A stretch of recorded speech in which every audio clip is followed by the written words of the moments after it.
Hi everybody, I'm doing another amazing session for a client. If any of you are interested in exploring psychic wisdom and energy healing with me, come visit me at my website at abbeynormalswisdomquest.com.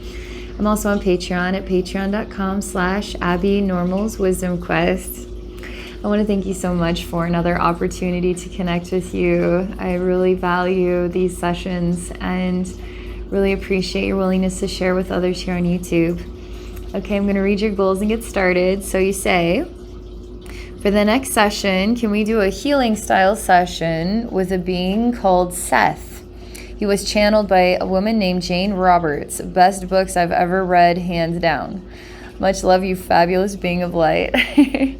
Thank you. All right. I believe I've had one experience with Seth before in the past. I'm almost certain I did it in a live stream on Patreon. There's one that I can remember, and I'm really looking forward to seeing what this experience is like. All right, healing style session with a being called Seth.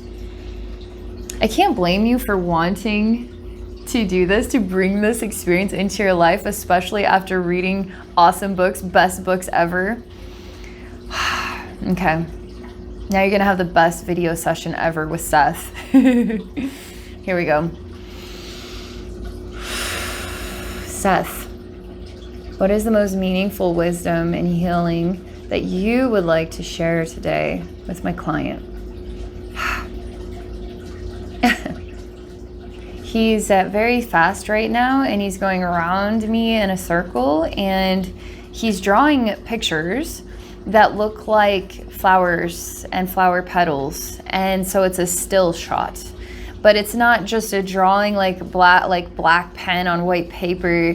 It's filling in the blanks. Like it starts with just a scratching, but from there it becomes full of color and life, and then it becomes what is real life, okay? So it's not just a cartoon image, something very basic. It's filling in very quickly with almost like we're surrounded by what he just drew, the art that he just created. And now we're actually standing in Seth's art, and we're actually experiencing it as though it is real life, because it definitely doesn't look like a drawing right now, okay? It doesn't even look like a painting. It literally looks like real life. Okay. He's prancing, and he has a basket in his arms, and it's full of petals, and he's prancing, and he's tossing petals this way and that way, and he's this big like guy wearing like a little tutu, so he's being really silly about it.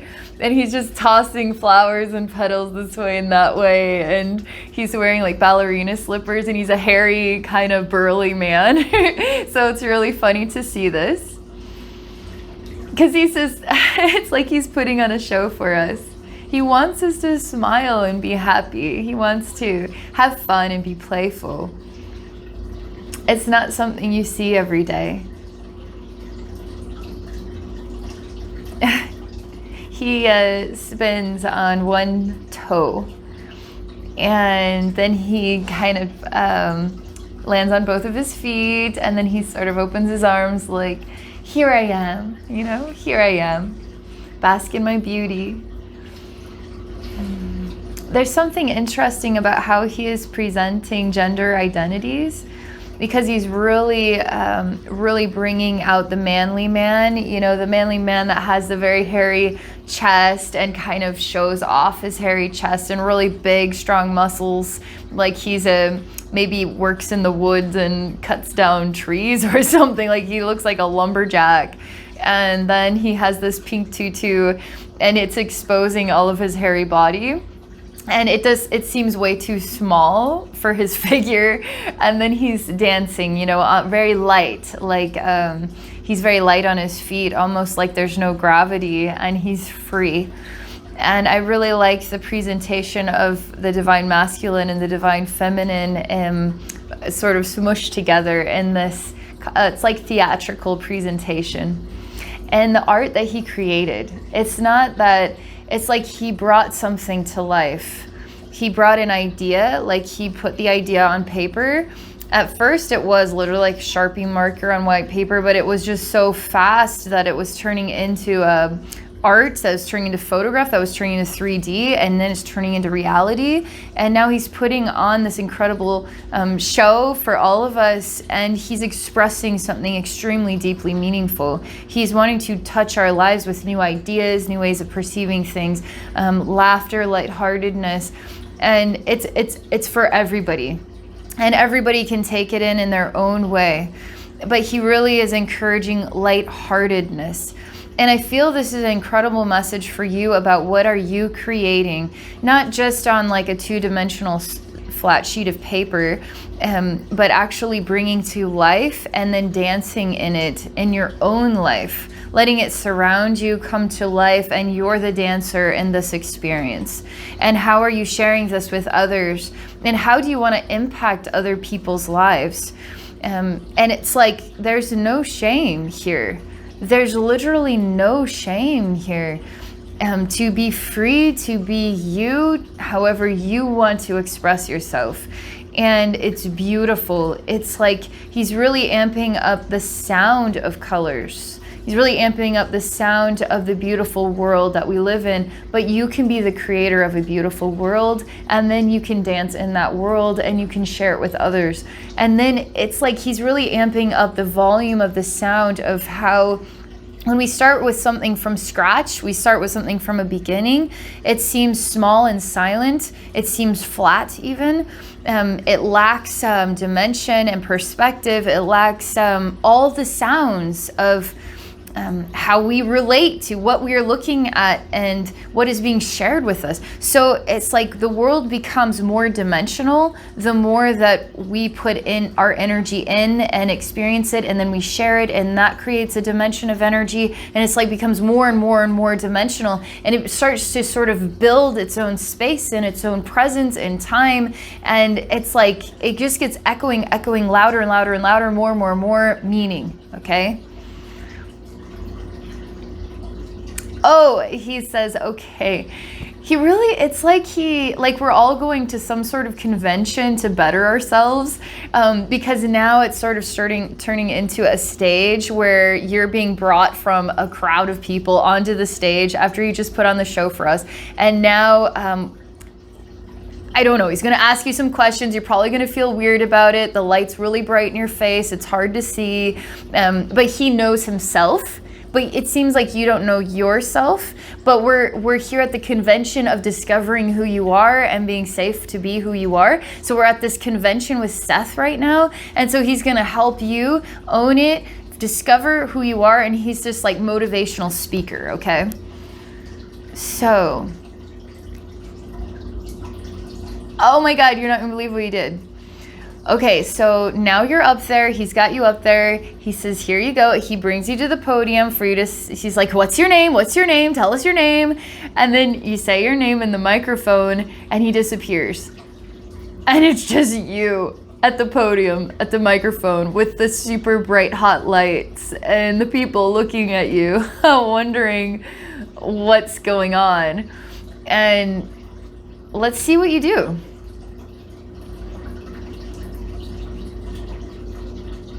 This is a message about confidence, okay? So Seth is wanting you to explore confidence in who you are.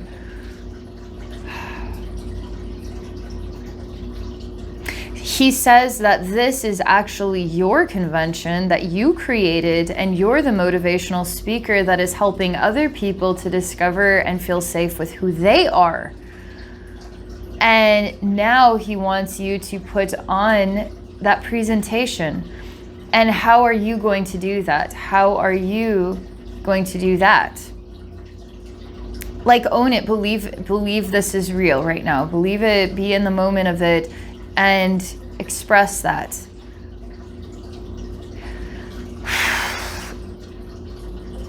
You have ideas that come to you, but they kind of like flicker, and then the candle blows out. And then another idea, and it's almost like these ideas aren't a good place to start.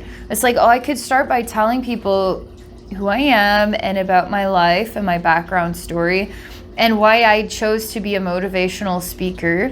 But you're like, no, nobody wants to hear that. That's a boring story, you know? And then you're like, okay, so maybe I need to start with what helps somebody to feel more empowered to be themselves. And then everything goes blank and you're like, I don't even know where to begin to even know how to talk about that. And so I just started to hear crickets. But what I love about this is, even though we're hearing the sound of crickets and people are waiting and waiting and waiting for you to show them the way, be the guiding light for them, right? They're coming here to hear you speak to empower their lives. You're a guiding light now for them, and they're choosing to have that guiding light in their life. But you keep putting yourself down and saying it's not enough, or this isn't going to work, or that's not the right way to do it. But Seth is saying, it's like showing me the Sharpie marker on the white paper. It's going to feel flat. It's going to feel like it lacks the dimension of knowing, and it's going to lack the dimension of receiving, because we don't know how what you have to say is going to impact others, which is yet another dimension. And so right now we're just starting with the idea, and he controls time. So where you're kind of, it's almost like manifesting time to pass, and you're kind of failing this event, and the crickets are coming out. No, it's actually none of that's happening. We're still in the same second of introduction. And he's showing that you are still building the dimension on the white paper with the black marker. Okay, and that actually gives you a little bit of room to breathe. But he says that what is going to help you specifically what's going to help you come out of the woodwork. Why is this getting jammed up? Like I can't finish the sentence. My heart, my throat, my breath. Let's stay with it. This is really, really good.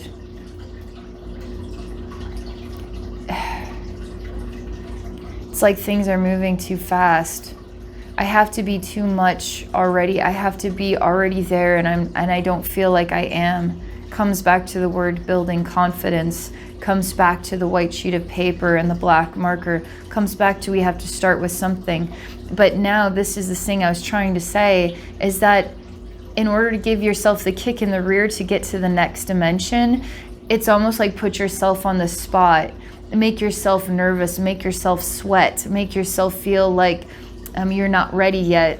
But know that you're forced now to do the presentation, even though you have no idea what you're going to say. He says that is actually going to push you into the dimension where you already are, expressing the materials that you can't figure out what you're trying to express. So once you're in a scary situation, it basically is the push you need off the cliffside into the next dimension where you already exist, doing the presentation. You just haven't caught up with what could only be described as a future self. You haven't caught up with that future self, and you're still existing in the dark of what you could describe as the past, okay? So you haven't become enlightened yet through the process of experiencing movement as a human being between one dimension of time and another dimension of time, where you also exist, doing everything in the way you always dreamed you could do it, right? Because that you exists. That you is doing that right now. And the push is put yourself in an uncomfortable situation, and it will get you into that next dimension. You need to put yourself in an uncomfortable situation. You already know what to say. You already know what to do. And you can do it, you will do it. You are already doing it, okay? And so we're gonna go back to the word confidence. If you are already doing this confidently in some other version of time and dimension, which he says, no, not some other version of time, right now. You're already doing it right now. You're already confidently doing this other thing right now. You're already expressing yourself right now with confidence. You know what you're saying, you know what you're doing. And he really presents you as a motivational speaker and somebody who builds dimensions through the interaction of other people and inspiring other people to have feelings and self-realizations, and it creates more and more and more dimensions. You impact this ripple, you create this ripple, and it comes from within yourself. And you already know what to say because you're already saying it right now, okay? So who are you right now is not who you actually are right now. So you're two yous. You're like a bajillion yous.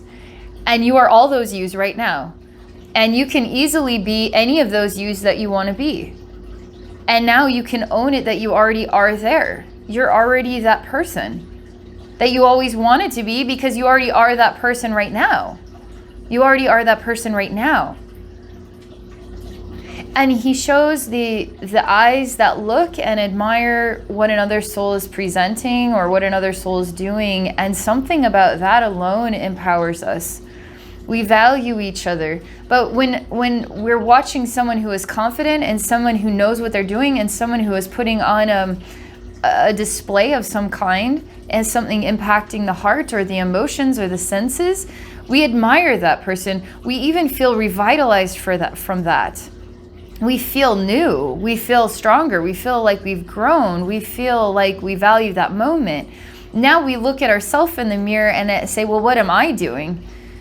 I wish I could be like that person. But you are that person. You already are that person right now. We already are all the people that we admire. We already are that person right now as ourselves. And we have the power to step into that person anytime we choose. You already are that person, okay? So again, he keeps showing me you are watching the person that you want to be, but you already are that person yourself. So now you can admire yourself for being that person. And you can admire that person too. But add the dimension of admiring yourself now as that person. And now add additional dimensions of being that person that you actually are, your authentic self. And you're adding dimensions by now presenting someone you admire through admiring yourself and being that person. For others, now they are admiring you. You see how this works, and you're creating more and more dimension, and it creates a collective impact. The whole collective is impacted. Whether the collective knows you directly, consciously, or not, it's already impacting the heart and the spirit of the human race. It's powerful. You then are powerful. You impact everybody's life by being you. By being you, okay? So that's what he's saying. Let's see what else.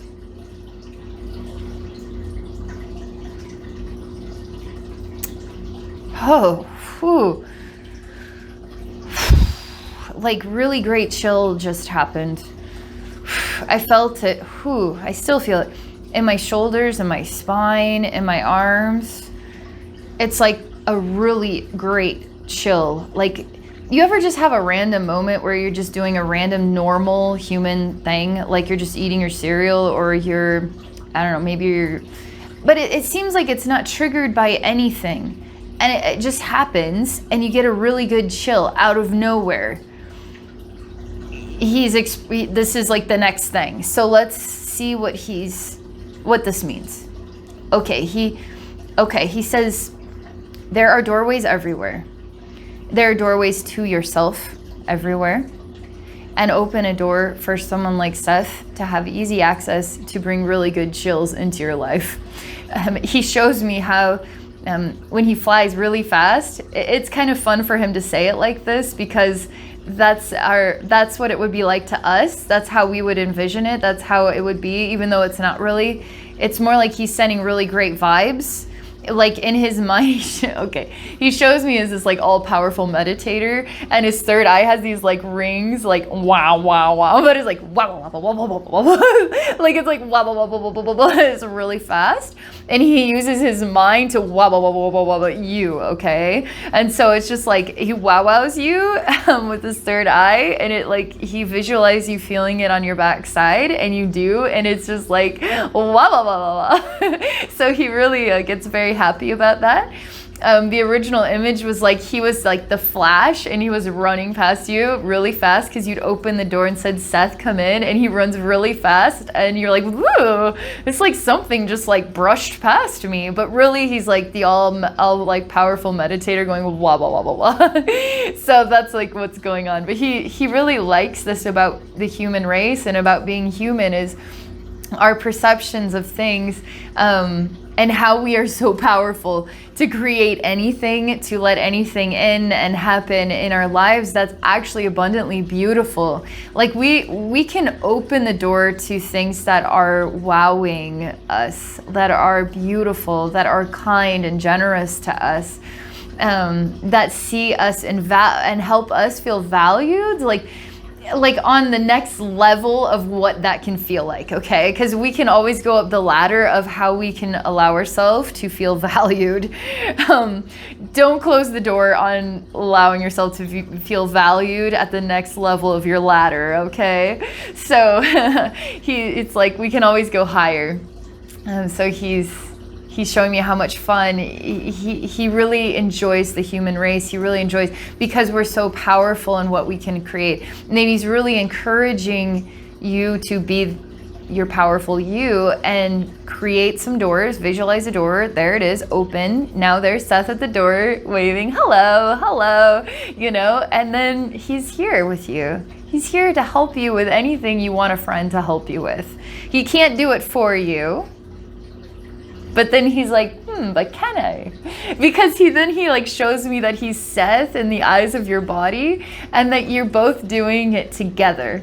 And he's like, does the human like feeling as though there's a soul in their body that's not their own soul that's helping them do it, and it's not them completely that did it, but it was like them plus all the souls in the universe that like was working through their special dynamic? Does the human like that sensation? Does it make them feel like an individual, or does it make them lack that feeling of being an individual? he's like, am I being human right now by really thinking about this? Boy.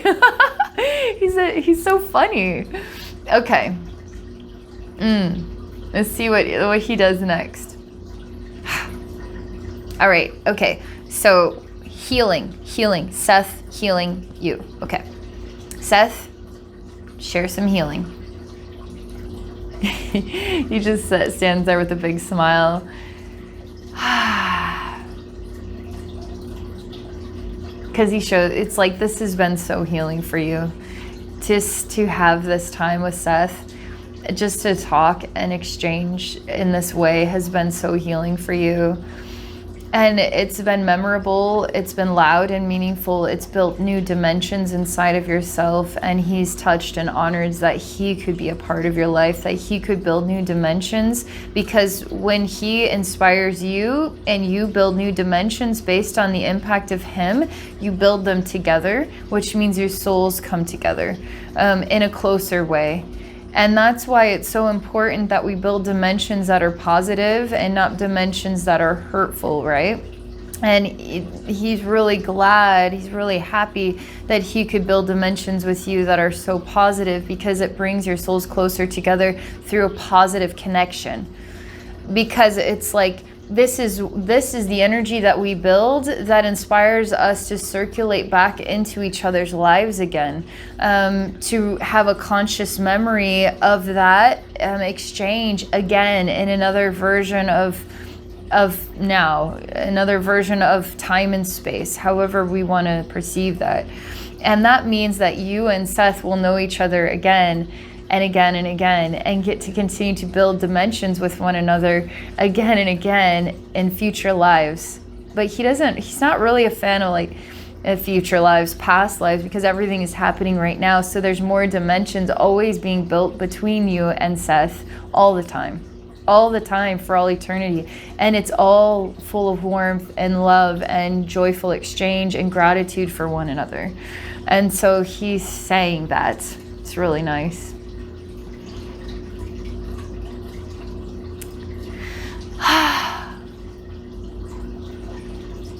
He says that he wants to do something for you, and it has to do with your spine, because Okay, he shows me you're standing here. He shows me your spine. His hand, it's like we remove your back so we can just see your spine. And his hand like kind of goes up and down the vertebrae of the spine. It goes up and down.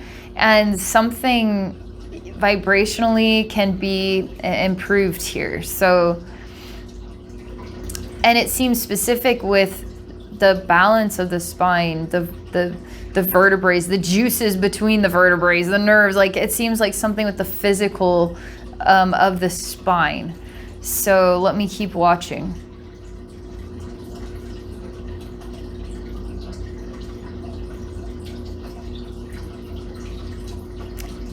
You're not gonna believe it. Okay, each and every vertebrae he breathes meaning into. Like each individual one, he breathes meaning into.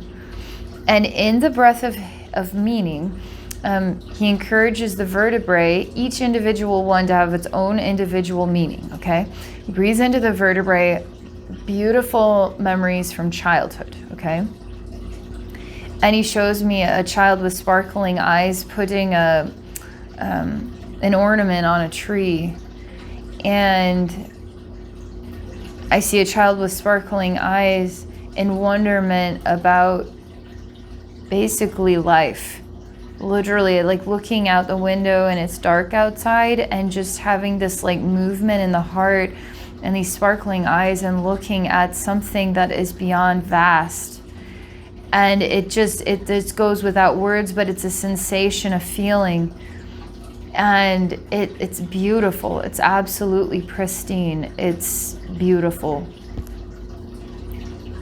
What's interesting, you see the same child each time, and it's a girl, and she has extremely curly hair, and it's like it's really neat because it's not all the same color. It seems like she has not like natural like blonde highlights in brown hair, and it's kind of it's just very curly, and she has gorgeous big eyes.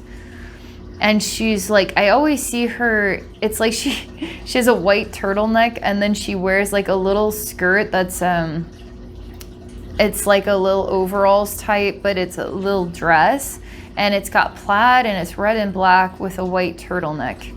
And it's like her little Christmas dress or something. And it's not super extravagant like a princess dress, but it is a nice little dress. And she's not really, doesn't really care one way or another, because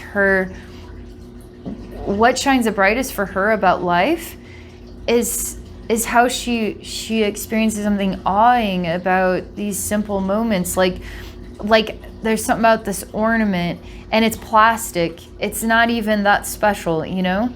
It probably cost a penny in a garage sale, but there's something really precious about how she sees Christmas and the Christmas tree.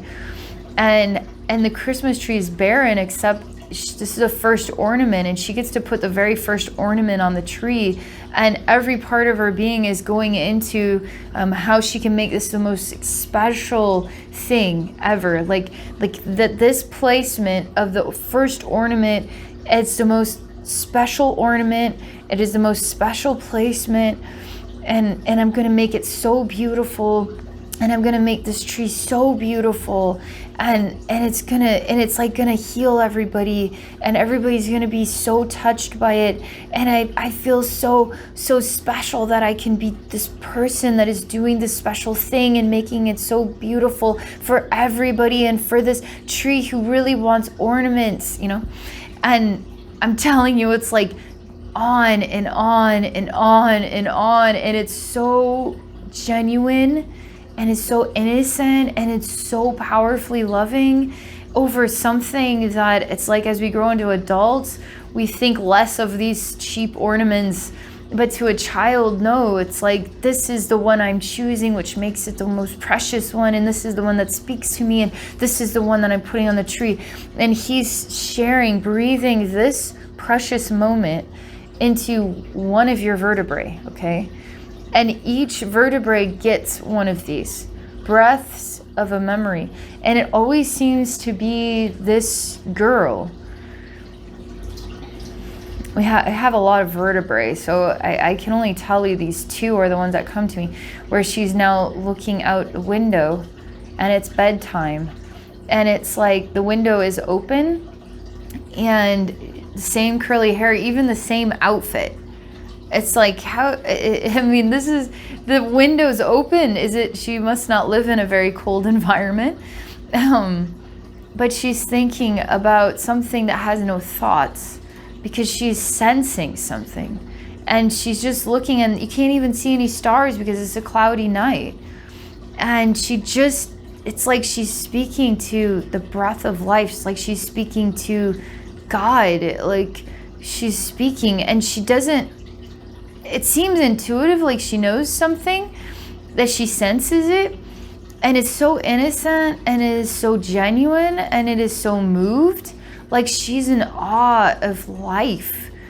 And it's just within seconds before bedtime where she has to put her pajamas on, but she's like captivated by a moment and she can't move, and she's just so in love with something that she senses in the dark of the night that is life. And it's like she tells life that she's gonna do good things. She's going to help people, or she's going to make it beautiful. She's going to make it a beautiful world. She's going to make it a beautiful world because that energy that moves her is so beautiful, breathtaking, and she's full of gratitude. That there's none of this is defined. It's just this moment, the sensation that is like this. He breathes this into one of your vertebrae. But he takes the time to share that sensation in multitude of different meanings. With each individual vertebrae is given a new breath of meaning. So I'm going to see that this is all happening. Because then he says, now you have a very special vertebrae.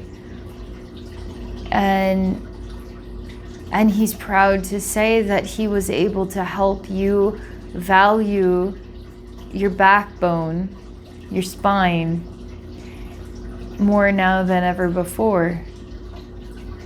And he's creating dimensions with you.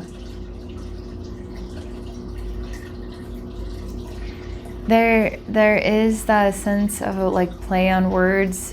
It takes a lot of spine to have confidence, and now you do have a lot of spine.